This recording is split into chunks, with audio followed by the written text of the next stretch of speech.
You put so much work into your social media posts, into the live videos that you create, into your podcasts. The first 10 to 20 seconds can make all the difference between somebody getting hooked and actually seeing your hard work or missing it altogether. How can you grab their attention? Well, that's what I'm going to talk about in today's video, and I'm going to give you 3 examples of some of the best creators out there and exactly the techniques that they use to hook their viewers and get people to stop scrolling and to pay attention.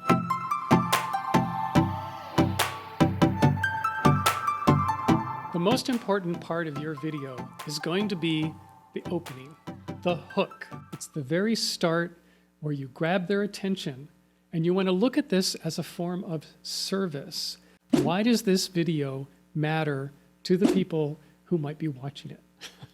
If you can make that clear, and you can make that clear in the first 10 to 20 to 30 seconds of your video has a much greater chance of showing up and actually being seen and helping you move from being that best kept secret to becoming a most trusted authority for the people who you want to serve. The first person I want to introduce to you is the creator of CharliMarieTV.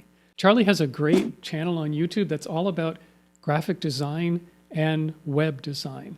And she's got over 192,000 subscribers. So you can see her channel right here, and I want to show you this one video that gives you a great example of the kind of ways that she sets up her videos to get attention. When you go looking for a design job, the first decision you should make isn't which company is the most impressive or who has the best website. It's what kind of situation you want to end up working in.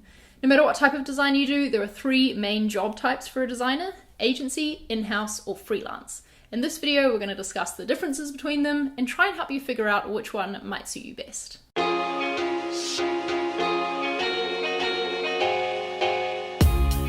When I was studying design at university, most of the talk around our future careers was centered around working in an agency or a studio. I want you to notice, first of all, how she positioned herself, in that she's sitting there with 1/3 composition and then 2/3 of space over to one side, so she has room to show you graphics on the screen that she can put in and point to all the way down. So she's going, there's this and this and this. Then she starts with mistakes and things to avoid. And this is another great way to grab people's attention.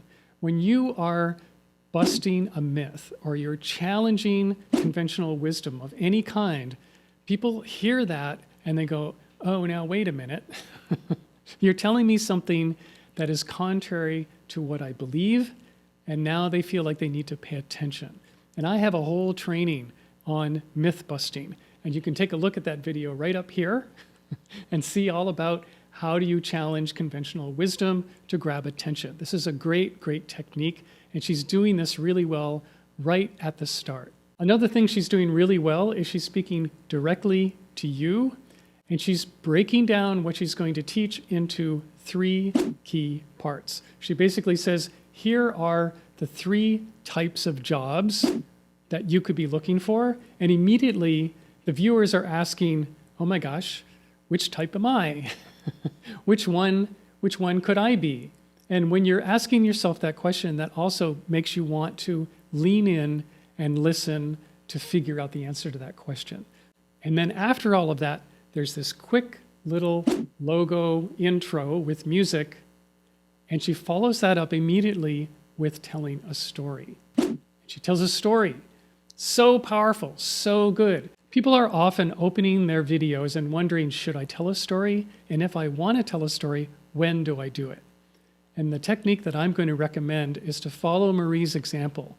Do your hook, spend the first 20 to 30 seconds opening the topic of your video, hook people in, and then start with a story. Because then your audience is going to be ready to listen to the story that you want to tell and to go on the journey that you want to take them on. So now I'd like to introduce you to our second creator. His name is Abdaal, and he has a YouTube channel of over 1 million subscribers. very successful YouTube channel. And the video that I want to share is one that he talks about how to be more successful. But just take a look at how he hooks you in on what is basically a book review. Have you ever wondered, how do people get ahead? How does someone like Elon Musk succeed where others have failed? We're often told that success is directly correlated with hard work, that we won't get anywhere without putting in 10,000 hours or by working 100-hour weeks. But what if that wasn't the case? What if those who'd succeeded simply had an unfair advantage over their competitors? And what if we find out that we've all got our own set of unfair advantages that we can use to succeed in our lives as well? Hey friends, welcome back to the channel and to the very first episode of Book Club, a new series where I am going to be summarizing key insights from books. And today we're talking about the unfair advantage, how you already have what it takes to succeed. I really love the opening of this video. He's using a lot of B-roll, a lot of footage that he's found in different places. And you can do this too. Even if you're doing a live video broadcast, you can create a short little B-roll intro like this. That's the start of your video, and pre-record it, cue it up, and play it at the start of your live stream as a way to hook your viewers, to take them on a journey, to give them this visual image of where you're wanting them to go. And now, of course, on this, he's doing this voiceover where, again, he's busting that myth. He's busting the conventional wisdom about how hard we have to work and what do we have to do in order to achieve X, Y, and Z. And then asking the question, well, what if we didn't have to do all of that? What if there was another way? What if we had some kind of advantage? Great question. This was a great segue into what is essentially just a simple, straightforward book review. And now, like at this moment in time, if you haven't seen that book and you don't know anything about it, you're probably wanting to know more. And of course, looking at this video, it has over 800,000 views on it. So clearly the hook has worked. So now we come to creator number 3. His name is Chris Do, and he's the creator of an agency called The Futur, which is spelled F-U-T-U-R. The channel has amassed something like 1.8 million subscribers. I want to show you this example of something that he did, which was in fact a live video.